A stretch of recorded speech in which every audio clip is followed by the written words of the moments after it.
Hello everyone, আশা করি তোমরা সবাই অনেক ভালো আছো, সুস্থ আছো। আমরাও ভালো আছি। আজকে হচ্ছে শুক্রবার আর এখন সময় হচ্ছে 9:50।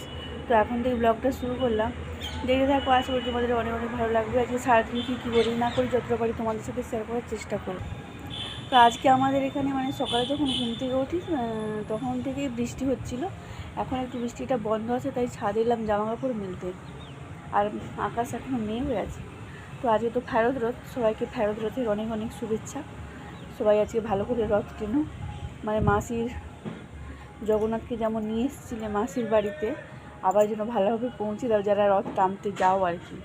ঠিক আছে, তো চলো সব কিছু ভালোভাবে হোক আজকে, এটাই কামনা করি। আর দেখাচ্ছি তোমাদেরকে ওয়েদারটা। এই দেখো, পুরো মেঘ চারিদিকে, আর বৃষ্টি হয়েছিল। এই যে একটু একটু শুকিয়েছে, হাওয়া দিচ্ছে খুবই। ছাদে এত জামা কাপড় ছিল সব মেলে দিল। এই দেখো, পুরো ছাদ এখনও ভেজা, এখনও পুরো শুকোয়নি। আর এদিকটা তো বেশি ভেজা আরও।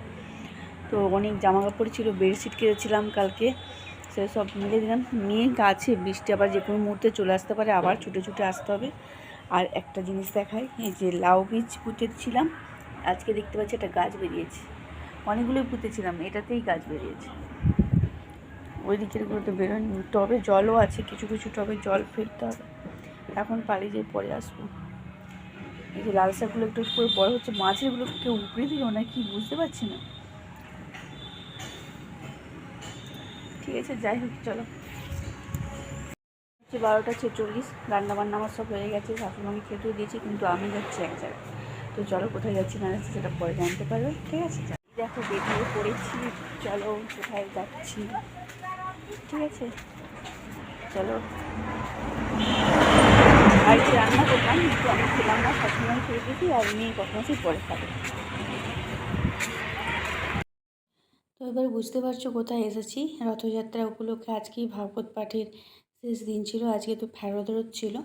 তো রথটা তোমাদেরকে একবার দর্শনও করিয়ে দিলাম। আর এখানে যে ভাগবত পাঠ হচ্ছে, এখানে অনেক ছিল আর কি, কত সুন্দর করে সাজানো হয়ে আছে, অনেক ভক্ত ছিল। তো ভাগবত পাঠ শেষ করেই নিচে গিয়েছিলাম প্রসাদ পাওয়ার জন্য। আর এত ভিড় ছিল তখনও পর্যন্ত। তো এই যে সাইডে দাঁড়িয়ে অপেক্ষা করছি আর কি। প্রচুর, আমরা যখন আসি তখনও প্রচুর ভিড় ছিল খাওয়ার কাছে, প্রসাদ পাওয়ার কাছে আর কি। তারপরে আমরা ভাগবত পাঠ শেষ করে পুরো নিচে এসেছি। তো চলো আরও একবার তোমাদেরকে রথটা দর্শন করিয়ে দিলাম। তারপর তোমাদের সাথে আর কিছু শেয়ার করা হয়নি, একবারে সন্ধ্যাবেলা চলে এসেছি, চা করতেছি, দুধ চা। তো ভাগবত পাঠে যে গেছিলাম 7 দিন ধরে হয়েছিল আর কি, আজকেই শেষ ছিল। তো চাটা হয়ে গেছে, চলো আমরা চাটা খেয়ে নিই। আর আমি চায়ের সাথে একটু মুড়িও নিয়েছিলাম। সকালে দুপুরে মোচার পোড়া করেছিলাম, আমি তো এখানে বাড়িতে খাইনি, তো সেটা রয়েছিল, একটা ছিল, তো সেটা চানাচুর দিয়ে একটু মেখে মুড়ি খেয়ে নিলাম। তো চলো আজকের ব্লগটা এই পর্যন্ত। ভালো লেগে থাকলে অবশ্যই লাইক কমেন্ট করো। আর তোমরা আজকের দিনটা কীভাবে কাটালে অবশ্যই কমেন্ট করে জানাবে। টাটা।